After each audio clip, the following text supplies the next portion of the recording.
Hello student, teaching my channel में आप लोग का बहुत बहुत स्वागत है। इस वीडियो में आप लोग को गुणनखंड द्विघात समीकरण को यानी द्विघात समीकरण को गुणनखंड विधि से हल करना है। ठीक है, इसको हम सरल तरीका से समझाने जा रहे हैं। आप लोग ज़रा इस पर ध्यान दीजिएगा और इसको इस तरीका से हमको समझाना है कि कोई भी दुनिया का कोई भी गुणनखंड उठा कर ले आए तो वो बच्चा इसको सोल्व कर दे। ठीक है, इस तरीका से समझाने जा रहे हैं और ये काफ़ी सरल तरीका से बताएंगे जो कि आप लोग का इसमें का डॉट क्लियर हो जाएगा। ठीक है, और ये गुणनखंड जो है ठीक है 10th क्लास के लिए है, लेकिन यहाँ पर द्विघात समीकरण हो गया इसलिए इसको जो है 10th क्लास में है और 9th क्लास में जो है सिर्फ गुणनखंड है यानी द्विघात समीकरण नहीं है वहाँ पे। ठीक है, इसको हम सरल तरीका से समझाने जा रहे हैं, आप लोग ज़रा इस पर फोकस कीजिएगा।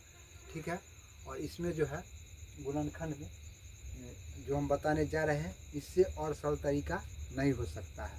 ठीक है, इसमें लिखा हुआ है 6x² प्लस 17x प्लस 12, यहाँ पर बराबर में 0 है और दूसरा में है √3x² प्लस 16x प्लस 13√3 = 0।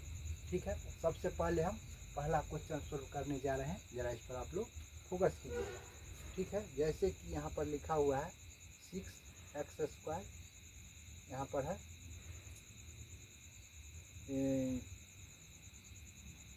इसको क्या करना है, सबसे पहले हमको ये दोनों के गुना करना है। ठीक है, ये दोनों को गुना करना है तो हम 12 से गुना करेंगे 6 को तो कितना हो जाएगा, 12 × 6 = 72 होगा। ठीक है, 12 × 6 = 72 हो गया। इस दोनों को हमको क्या करना है, गुना करना है। ठीक है, इसको हमको गुना करना है। ठीक है, और बीच वाला को इस तरीका से तोड़ना है, बीच वाला को इस तरीका से तोड़ना है कि जोड़ करके या घटा करके हमको 17 आना चाहिए। ठीक है, और जोड़कर या घटाकर, जोड़कर या घटाकर हमको 17 लाना है। ठीक है, तो यहाँ पर जैसे कि 12 × 6 = 72 हो गया तो 72 को जो खंड करेंगे, ठीक है 72 को खंड करेंगे तो इसका 36 हो जाएगा और 2 से करेंगे तो 18 हो जाएगा, फिर 2 से करेंगे 9 हो जाएगा और 3 × 9। इसी में से कोई ऐसा खंड होगा जो इसको 17 भी पूरा देगा और गुना करेंगे तो 72 भी पूरा देगा। इसी में से खंड खोजना है। ठीक है, इसको क्या करना है, जैसे कि यहाँ पर हो गया 3 × 9, 2 दूना 4 दूना 8, देखो 8 और प्लस 9 इसको जोड़ेंगे तो 17 पूरा जाएगा। हम क्या बोले, जोड़कर या घटाकर 17 पुराना है। ठीक है, तो 9 और 8 यहाँ पर 3 × 9 हो गया और 2 दूना 4 दूना 8, 9 8 को जोड़ेंगे 17 हो गया और इसको हम गुना करेंगे। ठीक है, 9 8 को गुना करेंगे तो 9 8 72 हो गया, जो कि हमको दोनों चीज़ क्लियर हो गया कि हमको 72 भी पूर गया और 9 8 17 होगा। इसमें से और दूसरा कोई भी हम पुराएंगे यानी इसको जैसे 3 × 9 9 × 27 करेंगे, 3 × 9 9 दूना 18 करेंगे और 2 दूना 4 22 हो जाएगा, ये गलत हो जाएगा। यानी कहने का मतलब इसमें एक ही ऐसा गुणनखंड मिलेगा जो इसको जोड़कर या घटाकर वो अंक पुर जाएगा। इसके अलावा और कोई भी नहीं हो सकता है और इसके अलावा दूसरा कोई खंड भी नहीं हो सकता है। तो इसको अब हम आप लोग को सरल तरीका से समझा दिए हैं, अब इसको हम तोड़ने जा रहे हैं, ज़रा इस पर ध्यान दीजिएगा। ठीक है, इसमें क्या करना है, अब यहाँ तक क्लियर हो गया। उसके बाद इसमें लिखना जो है वो हम समझाने जा रहे हैं। जैसे कि इसको हम हल करेंगे।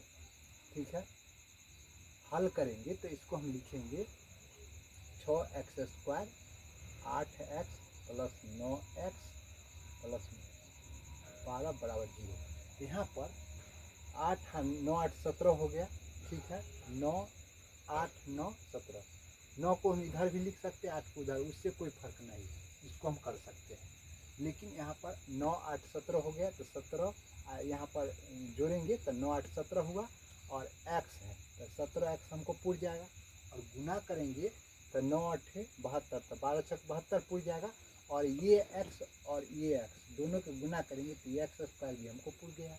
यानी कहने का मतलब हो गया यहाँ पर जो है 9 और 8 को जोड़ेंगे तो 17 पूर जाएगा, मतलब x जो हुआ और इसको ऐसे लिखेंगे तो 9 8 को जोड़ेंगे तो 17 होगा। एक्स तो ये सिंगल है ना, तो इसमें सिंगल एक्स में होगा, लेकिन यहाँ पर गुना हो रहा है, तो गुना जो हो रहा है 9 8 72, तो ठीक है 72 लिख देंगे।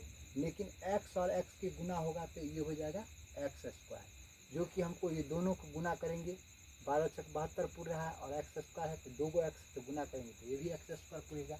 इसमें क्लियर है, जो पूरे क्लियर हो गया। ठीक है, क्लियर हो गया, आप लोग समझ गए होंगे।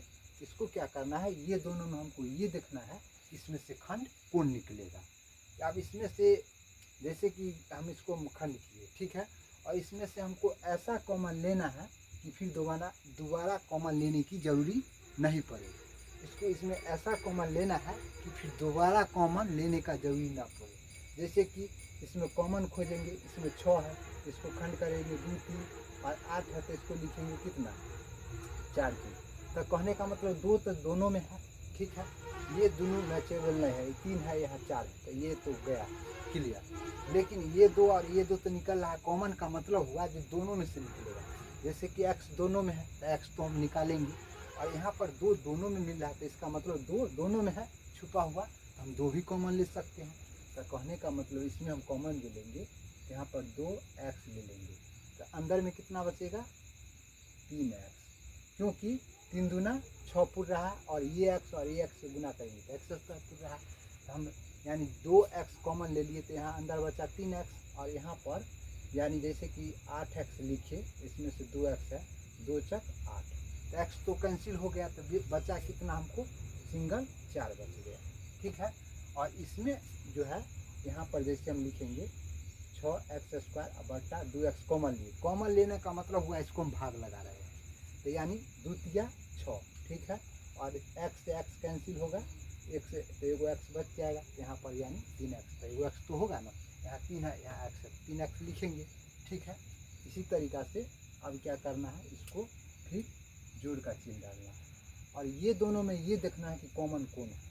दोनों में जो कॉमन आएगा, कॉमन का मतलब हुआ ऐसा अंक निकालना है कि दोनों में मैच करे, ऐसा नहीं कि कुछ भी निकाल ले, जैसे कि 9 निकाल लिए गलत हो जाएगा, 12 निकाल लिए वो भी गलत हो जाएगा।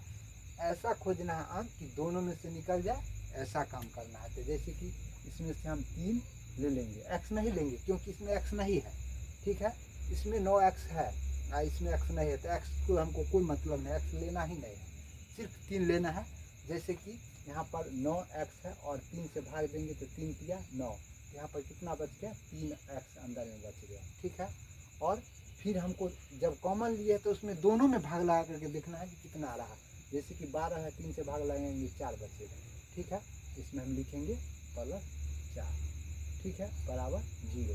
कहने का मतलब है ये दोनों जब सेम हो जाए तो समझना कि मेरा गुणनखंड सही है। और ये दोनों में कोई भी चीज़ दिक्कत हो, या प्लस के यहाँ प्लस है, अगर इसमें माइनस आ जाएगा फिर भी गलती हो जाएगा, और यहाँ पर 3x है, यहाँ पर और कोई एक्स आ जाए, कोई एक्स आ जाए, यहाँ पर 4 है, यहाँ पर 3 आ जाए, कुछ भी आ जाए तो ये रॉन्ग हो जाएगा। इसलिए हमको क्या करना है, दोनों में पहले हमको ये देखना है कि दोनों में जो है सेम आना चाहिए। सेम आ गया तो इसका मतलब है इसको हम सिंगल लिखेंगे 3x + 4 यहाँ लिख लेंगे, और फिर जो बच गया है बाहर में जो कॉमन लिए थे इसको एक साइड में लिखना है 2x + 3 बराबर 0 देना है, जो कि द्विघात समीकरण है। उसके बाद क्या करना है हमको, यानी लिखना है जब 3x + 4 बराबर 0, 3x प्लस है तो इधर आकर के माइनस हो जाएगा, तो x बराबर -4 और बट्टा में 3, ये x का मान हो गया क्लियर। यहाँ पर लिखेंगे जब 2x + 3 बराबर 0, यहाँ पर 2x बराबर प्लस है तो इधर आके माइनस हो जाएगा, और ये गुना में है तो भाग हो जाएगा। ठीक है, तो कहने का मतलब है इसमें x का जो क्लियर आंसर आया वो आया -4/3, -3/2, ये मेरा द्विघात समीकरण का क्लियर आंसर हो गया। ठीक है, आप लोग बहुत अच्छा तरीका से समझ गए होंगे, इससे और सरल कुछ भी नहीं हो सकता है। ठीक है, और ये पहला क्वेश्चन सोल्व कर दिए, और दूसरा क्वेश्चन देखने के बाद माथा में चक्कर आ रहा होगा कि भाई ये तो बहुत मुश्किल है। ये 9th क्लास में भी है और ये 10th क्लास में भी है, दोनों में उठा करके किताब एनसीईआरटी हो या भारतीय वन देख लेना, ये सवाल निश्चित होगा। ठीक है, जो 9th क्लास में क्लियर पढ़ा होगा उसको 10th में कोई दिक्कत नहीं होगा। अगर ये 9th क्लास में सही से नहीं पढ़ा होगा तो 10th क्लास में दिक्कत होना है। और इसको हम ऐसा सरल तरीका से समझाने जा रहे हैं कि अब गुणनखंड बताने का कोई ज़रूरत नहीं पड़ेगी। ठीक है, गुणनखंड हो या द्विघात समीकरण का सवाल है, द्विघात समीकरण में यही है, बराबर में 0 है, इसको हमको x का मान पुट करना है, और यानी गुणनखंड में क्या करना है, यहीं पर ला करके हमको छोड़ देना है, इससे आगे और कोई काम नहीं होगा। ठीक है, तो ये क्लियर हो गया। अब इसको समझाने जा रहे हैं। ये तो आप लोग को देखने से लग रहा होगा कि बहुत हार्ड सवाल है, ऐसा सवाल मतलब बनेगा या नहीं बनेगा, लेकिन यहाँ पर हम सोल्व कर देंगे। ठीक है, इसके बाद आप लोग का यानी गुणनखंड पढ़ने का कोई ज़रूरत नहीं है, ऐसा सरल तरीका से हम बताने जा रहे हैं। ठीक है, इसके बाद इसको हम क्या करेंगे, मिटा देंगे। ये बन गया तो क्या रहेगा, इसको भी हटा देना है। इसको हम हल करेंगे। ठीक है, हल करेंगे। यहाँ पर लिखेंगे √3x², यहाँ पर है 16x, यहाँ पर है 13√3 बराबर 0। इसमें क्या करना है, वही तरीका अपनाना है। इसको हमको क्या करना है, गुना करना है, और बीच वाला को क्या करना है, बीच वाला को जोड़ के या घटा करके हमको 16 पुराना है। ठीक है, 16 पुराना है, जोड़ के या घटा के, लेकिन हमको 16 पुराना है। सबसे पहले इसको हम गुना कैसे करेंगे, इसमें आप लोग का दिक्कत होता होगा। इसको क्या करेंगे, 13√3 और गुने √3, ऐसा गुना आप लोग को समझ में आएगा या नहीं, लेकिन हम समझा देंगे, क्लियर समझाएंगे। इसमें क्या करना है, √3 और √3 का गुना होगा √9। ठीक है, जो कि 9 का वर्गमूल जोड़ा में निकल गया, 2 को 3 निकला, तो यानी इसका वर्गमूल कितना हो जाएगा, 3। ठीक है, तो यहाँ पर 13 है, कोष्ठ से बाहर है, तो इसको क्या करना है, 13 को 3 से गुना कर देंगे तो ये 39 होगा। इसका गुना क्लियर है कि 39 हो जाएगा, क्योंकि √13 मतलब रूट से बाहर है, तो इसको तो हमको, इससे हमको कोई लेना देना नहीं। √3 और √3 इसको दोनों को गुना करना है, तो √3 के गुना 9 होगा, और 9 का वर्गमूल 8वां में आप लोग पढ़े होंगे या नहीं पढ़े होंगे, तो यहाँ पर हम आप लोग को क्लियर समझा रहे हैं। वर्गमूल जैसे निकालेंगे, 9 का जोड़ा यानी 3 तिया 9 हुआ, 2 को जोड़ा का एगो लिखा जाता है वर्गमूल में।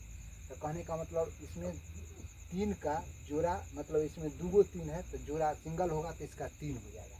तो 3 ये हुआ और 13 बाहर है, 13 तिया 39 हुआ। इसका गुना क्लियर हो गया कि 39 हुआ।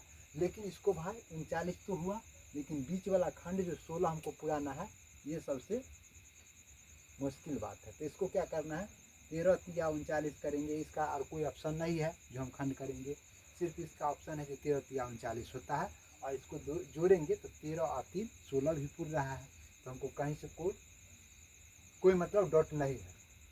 तो इसको क्या करना है, जोड़ करके हमको पुर गया, नहीं पुरता तो हम घटा कर पुराते, लेकिन इसको पुराना है। जब तक ये मैच नहीं करेगा तब तक गुणनखंड सही नहीं होगा।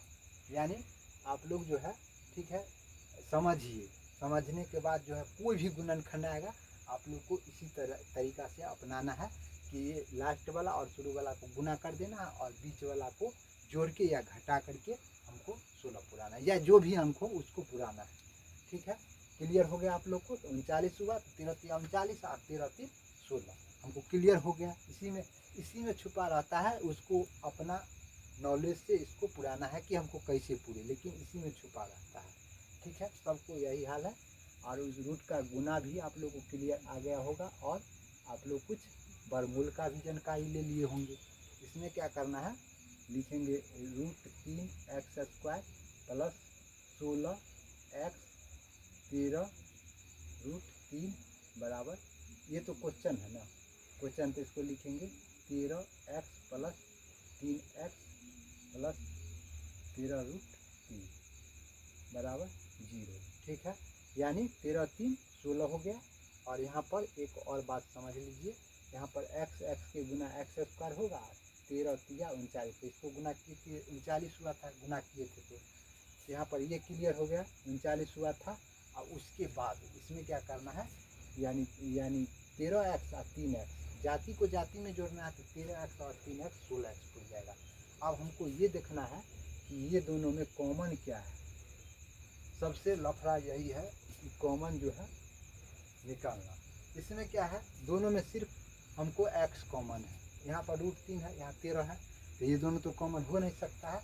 इसको क्लियर है, जो x कॉमन ले लेंगे तो अंदर में बचेगा √3 डबल x² है, तो इसका मतलब एक x हम बाहर निकाले तो एगो x तो अंदर में भी नहीं रहेगा, और यहाँ पर x इसमें का गायब हो जाएगा, बाहर निकल जाएगा, तो यहाँ 13। यानी कहने का मतलब भाग लगाएंगे तो भाग मतलब इस कॉमन लेने का मतलब हुआ जो भाग लगाना।